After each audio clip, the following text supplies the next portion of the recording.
Assalamualaikum warahmatullahi wabarakatuh. Perkenalkan, kami dari kelompok 6 ingin mempresentasikan tentang business model dan kanvas yang disusun oleh saya, Sabar Aprianti, sebagai moderator dan juga pemateri 1, yang kedua Nugroho Dwi sebagai pemateri 2, yang ketiga Febi Indrianto sebagai pemateri 3 dan juga Notula, yang keempat Reski Septian sebagai pemateri 4.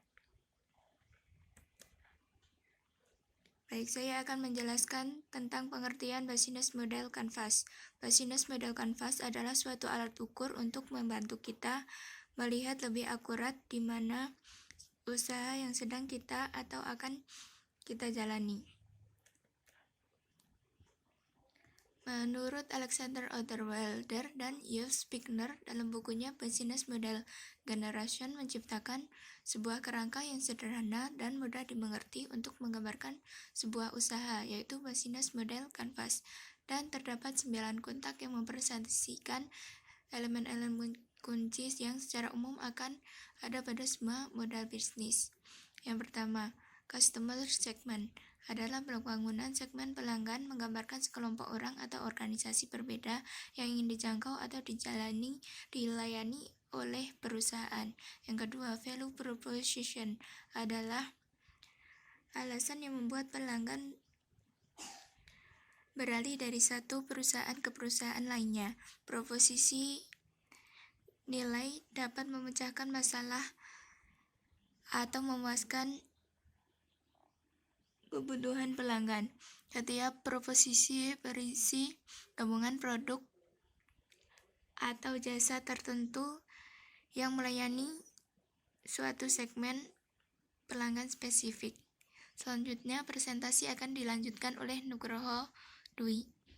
Baik, saya akan melanjutkan presentasi Mbak Sabar. Terdapat beberapa nilai yang ditawarkan kepada konsumen. A. Menyelesaikan pekerjaan. Nilai dapat diciptakan karena membantu pelanggan yang menyelesaikan pekerjaannya. B. Desain. Desain dapat menjadi bagian proporsi nilai yang sangat penting. C. Merek atau status. Pelanggan dan dapat menemukan nilai dalam sebuah tindakan yang sederhana karena menggunakan atau memasang merek tertentu. D. Harga. Menawarkan nilai yang sama pada harga yang lebih sering dilakukan untuk memuaskan kebutuhan segmen pelanggan yang sensitif terhadap harga. Tetapi proporsi harga murah memberikan implikasi penting bagi seluruh model bisnis. Pengurangan biaya. Membantu pelanggan mengurangi biaya merupakan cara penting untuk menciptakan nilai. Pengurangan resiko. Pelanggan yang mengurangi resiko yang muncul ketika mereka membeli suatu produk atau jasa. G. Kemampuan dalam mengakses. Menyediakan produk atau jasa bagi pelanggan yang sebelumnya sulit mengakses produk atau jasa tersebut merupakan cara lain menciptakan nilai. Kenyamanan atau kegunaan. Menjadikan segala sesuatu lebih nyaman dan lebih mudah digunakan dapat menciptakan nilai yang sangat berarti. Selanjutnya akan dilanjutkan Mas Febi.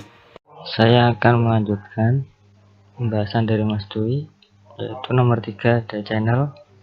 Channel yaitu blok bangunan saluran, menggambarkan bagaimana sebuah perusahaan berkomunikasi dengan segmen pelanggan dan menjangkau mereka untuk memberikan proporsi nilai.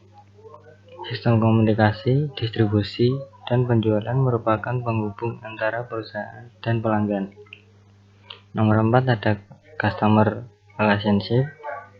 Blok bangunan hubungan pelanggan menggambarkan berbagai jenis hubungan yang dibangun perusahaan bersama segmen pelanggan yang spesifik.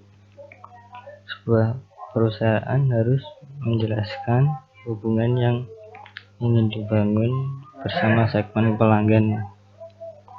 Hubungan dapat bervariasi mulai dari yang bersifat pribadi sampai otomatis.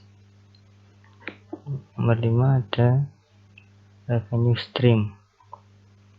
Blok bangunan arus pendapatan menggambarkan uang tunai yang dihasilkan perusahaan dari masing-masing segmen pelanggan.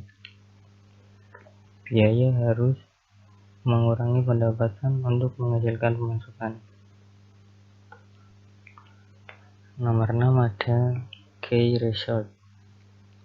Setiap model bisnis memerlukan sumber daya utama yang memungkinkan perusahaan menciptakan dan menawarkan proporsi nilai, menjangkau pasar, mempertahankan segmen hubungan dengan pelanggan, dan memperoleh pendapatan.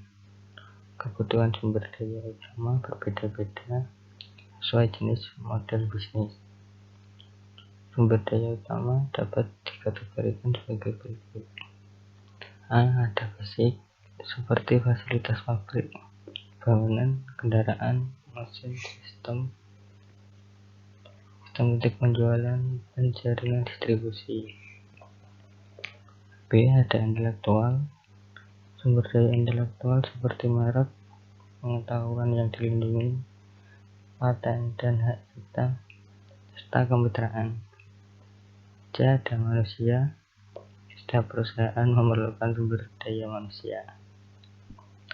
D. Finansial, beberapa model bisnis membutuhkan sumber daya finansial atau jaminan finansial seperti uang tunai, kredit, atau opsi saham untuk merekrut karyawan andalan. Sekian dari saya, nanti bisa dilanjutkan dengan Mas Rizky. Terima kasih. Oke, nama saya Rizky Septian Rivaldi dengan NPM 1967603. Saya di sini akan menjelaskan tentang 3 hal, yaitu key activities, lalu key partnership, dan juga cost structure. Yang pertama tentang key activities. Key activities ini adalah istilahnya aktivitas-aktivitas yang sangat vital bagi perkembangan perusahaan kita.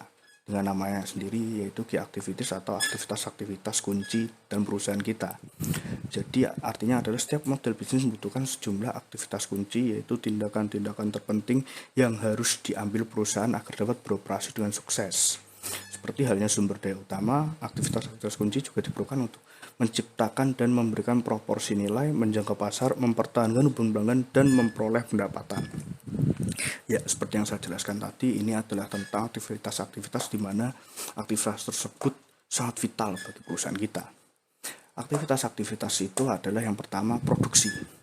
Produksi ini terkait dengan perancangan, pembuatan, penyampaian produk dalam jumlah besar atau kualitas unggul. Jadi bisa disimpulkan di sini hampir sama dengan produksi-produksi yang lain, yaitu bagaimana kita memproduksi sebuah benda, produk dari perusahaan kita, maupun itu produk maupun jasa apa yang akan kita lakukan jika bisnis kita adalah sebuah jasa, atau apa yang akan kita berikan kepada konsumen ketika bisnis kita adalah sebuah produk, seperti itu.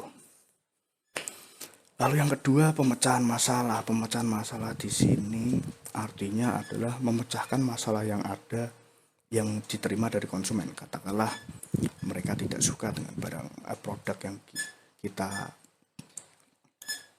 kita keluarkan, atau produk kita mendapat kritikan, kita harus mau mendengarnya, karena mungkin itu adalah kekurangan dari produk atau jasa kita. Oke, mungkin kita bisa bertanya kepada konsultan tentang masalah yang dihadapi oleh perusahaan kita. Contohnya seperti itu. Lalu yang ketiga, platform atau jaringan.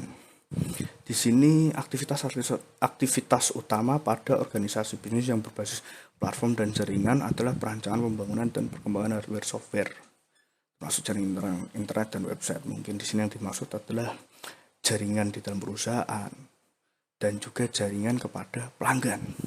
Yang paling penting ini adalah pelanggan, karena dari pelangganlah kita tahu apa yang mereka mau, apa yang mereka istilahnya suka dari produk kita, dan juga istilahnya menjadi aktivitas di mana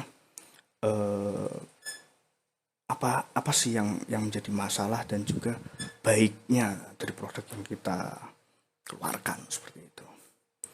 Lalu setelah key activities, yaitu key partnership. Key partnership itu blok bangunan kemitraan utama menggambarkan jaringan pemasok dan mitra yang membuat model bisnis dapat bekerja. Jadi mitra-mitra yang di mana sangat penting bagi perusahaan kita.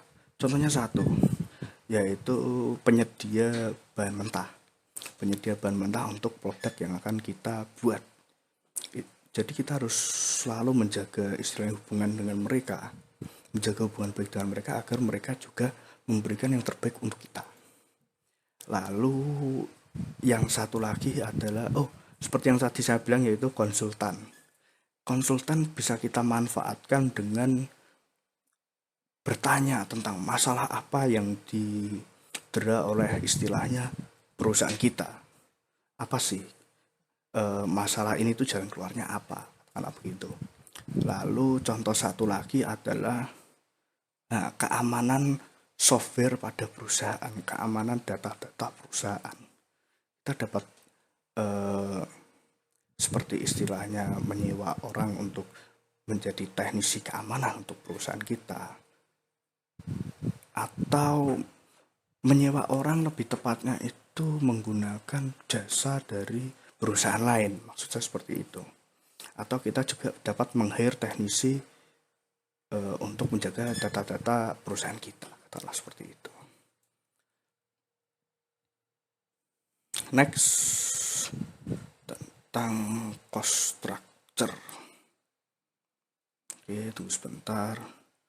Jadi cost structure di sini adalah struktur biaya yang menggambarkan semua biaya yang dikeluarkan untuk mengoperasikan model bisnis. Jadi di sini adalah rangkuman biaya pengeluaran dan pemasukan perusahaan kita, katakanlah seperti itu. Dan rangkuman ini dikategorikan menjadi empat kategori. Yang pertama adalah biaya variabel, adalah biaya dalam total berubah secara langsung dengan adanya perubahan tingkat kegiatan atau volume produksi ataupun volume penjualan. Jadi di sini itu biaya variabel itu ketika ada perubahan pada volume produksi kita atau kegiatan kita, maka biaya pun juga ikut naik turun, seperti itu. Lalu yang kedua, biaya tetap. Biaya tetap adalah biaya-biaya yang secara total tetap tidak berubah dengan adanya perubahan tingkat kegiatan atau volume dalam batas-batas dari tingkat kegiatan yang relevan atau dalam periode tertentu. Oke, jadi biaya yang tetap itu maksudnya itu seperti hampir sama, kejadiannya mungkin hampir sama seperti biaya variabel. Namun bedanya biaya variabel itu fluktuasinya atau kenaikan dan menurunnya itu sangatlah tajam. Jadi membuat biaya yang dikeluarkan juga ikut berubah. Namun bedanya dengan biaya tetap, naik turunnya ini masih dapat dikontrol sehingga biaya pengeluaran dan pemasukan, istilahnya pembelian barang mentah dan penjualan, itu masih dibilang sangatlah tetap dan tidak mengalami perubahan signifikan. Yang ketiga, skala ekonomi. Skala ekonomi adalah keuntungan biaya karena outputnya bertambah. Perusahaan yang lebih besar misalnya mendapatkan keuntungan dengan cara menurunkan tingkat pembelian massal. Jadi istilahnya itu skala ekonomi itu ketika kita mendapatkan untung yang besar dari sebuah pelanggan, katakan saja pelanggan, bukan pelanggan juga sih, pasar ya, lebih tepatnya pasar. Ketika pasar menginginkan barang kita lebih banyak, otomatis keuntungan yang kita dapatkan juga lebih banyak. Namun juga bisa membuat istilahnya ketika barang kita juga tidak laku di pasaran, otomatis membuat barang kita juga menurun daya belinya di pasaran, karena istilahnya, bukan istilahnya sih, tapi lebih jelasnya itu skala ekonomi itu dimana kita melihat apa yang dibutuhkan pasar dan barang kita di pasaran, seperti itu. Yang keempat, economy of scope. Struktur biaya yang mengandalkan economies of scale memanfaatkan volume aktivitas untuk menurunkan biaya. Jadi istilahnya di nomor 4 ini kita akan melihat di nomor 3, yaitu skala ekonomi. Kita akan melihat skala ekonominya dahulu.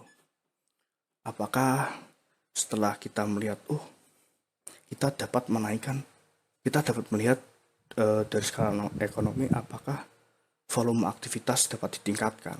Ketika dapat ditingkatkan, maka akan mengurangi penurunan biaya atau cost, karena biaya yang dikeluarkan akan tetap sama namun volume aktivitas ditingkatkan, katakanlah seperti itu. Sebagai contoh mudahnya, katakanlah seperti itu. Oke, mungkin cukup di sini saja penjelasan dari saya. Jika ada yang ditanyakan, monggo. Sekian dari saya, terima kasih.